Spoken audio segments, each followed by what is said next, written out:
face the unknown and ponder the question.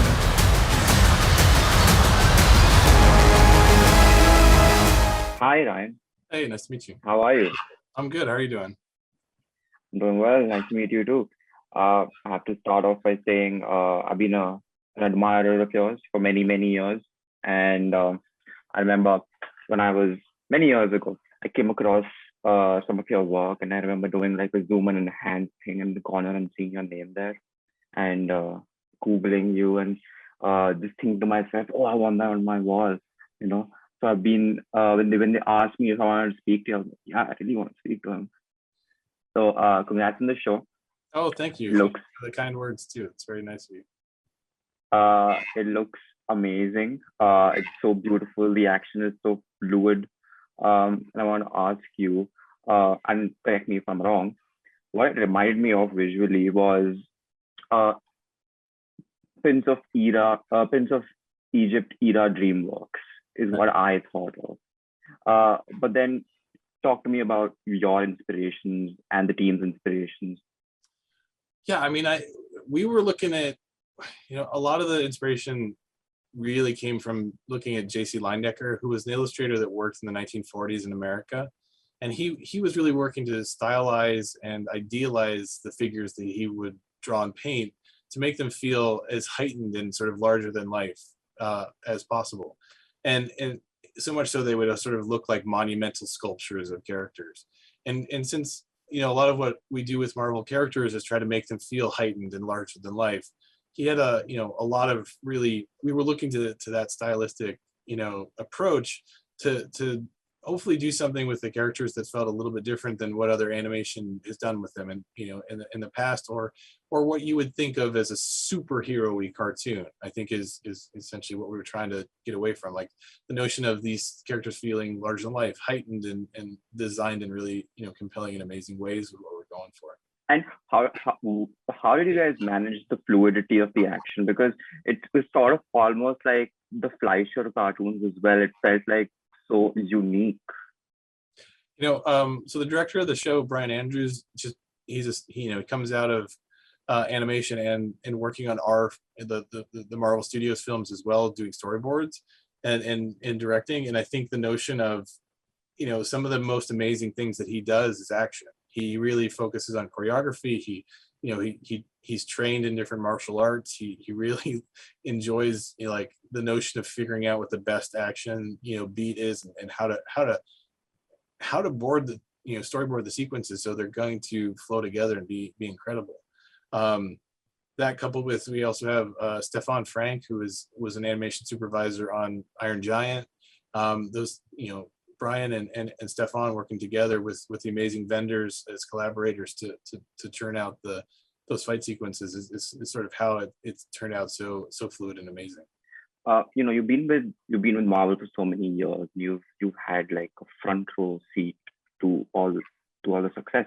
So I want to ask you, in your current role, do you feel that you are more hands-on with like the nitty-gritty of it all, or are you have you taken on a little more of a supervising position? The weird answer to that is it's still a little bit of both. I still like really care about certain things that I'm really heavily involved with. I am in a supervisor role in a lot of ways, and I'm trying to touch and get into the nitty-gritty on things that I feel like I have time to do, that I'm passionate about, and I feel like I could do a good job with. But I also have an amazing team of artists and supervisors that are also working on all the other live action shows, and so I'm kind of in the middle. I'm a little bit of both, but I don't know if I could have it any other way. I mean, there's so many amazing things to be part of. I want to try and be as part of it, as many as I can, and the way that my design process, the way that I work with art is really about focusing on the big picture, but really getting into the details as well. So it's a little bit of everything, really.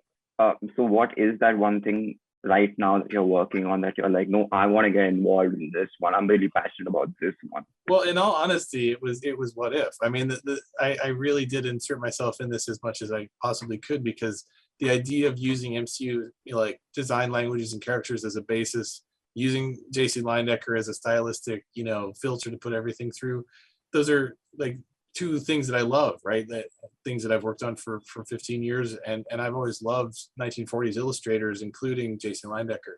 So right now it's definitely this show. It's the thing that I was super passionate about, and ended up designing quite a few characters on, and worked pretty hard on the style. So there's a lot of other things that are going on that I'm also super passionate about that I can't talk about, but this one is definitely the one that has been driving me for a couple of years now. So like you said, you've been designing stuff for the show as well. I'm sure it happens often where you design something and you work on it for weeks, months, years in your head, and then you don't really see it on screen because you decided to go with something else. Is there one such thing where you really put your heart and soul into a design, but then what we saw as an audience on the screen was something else? I'm pretty fortunate in that a lot of the things that I've been super passionate about, I've been able, have been represented on screen in a lot of cases. The only one that really felt like was the one that I got away from me was I really wanted to design Hulkbuster for Age of Ultron, and we have another artist. We had a lot of artists working on that character as well. And there's an artist named Josh Nizzi who really nailed it, did an amazing job. But that I've designed a lot of Iron Man suits, but like doing Hulkbuster was one I was super excited to do, and I wish I had been able to do it, but they didn't. They did not choose my design. So I think he looks amazing in the movie, and Josh also did the version for Infinity War. So that was the one that got away, but it's completely okay because he looks amazing in both of his appearances. He does look good, and who knows, he might come back someday and you get your design back in there somewhere. As like we spoke about, as someone who's had front row seats to the evolution, did you ever at all anticipate what a big, huge global phenomenon this would become? And did you ever anticipate that you would be in such an important role creating it? I mean, the answer is really no to each one of those. I had, when we were starting off, one of the fun parts of working here is that it felt like a startup movie studio. I mean, we were essentially trying to make the first film. I was very fortunate to be on very early and work really hard to develop, some of the suits on Iron Man 1.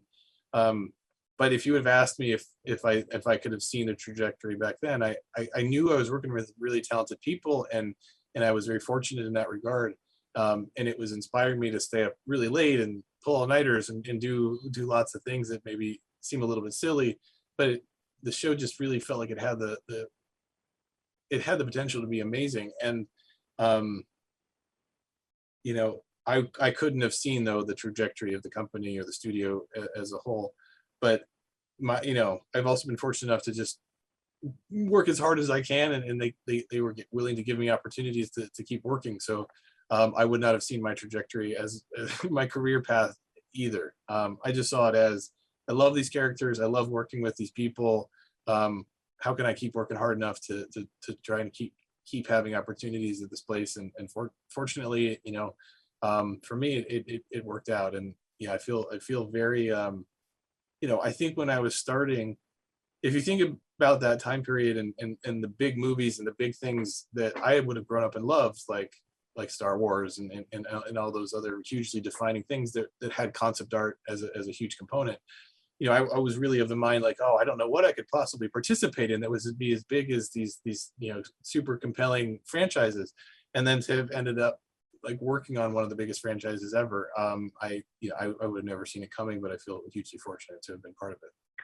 Congratulations for your success, and the passion comes through. You can see it and you can feel it. That's my time. Thank you for doing this, and all the best for the future, and I'll watch whatever you guys work on. Right on, man. It's great meeting you. Thanks. I guess I have to freestyle then.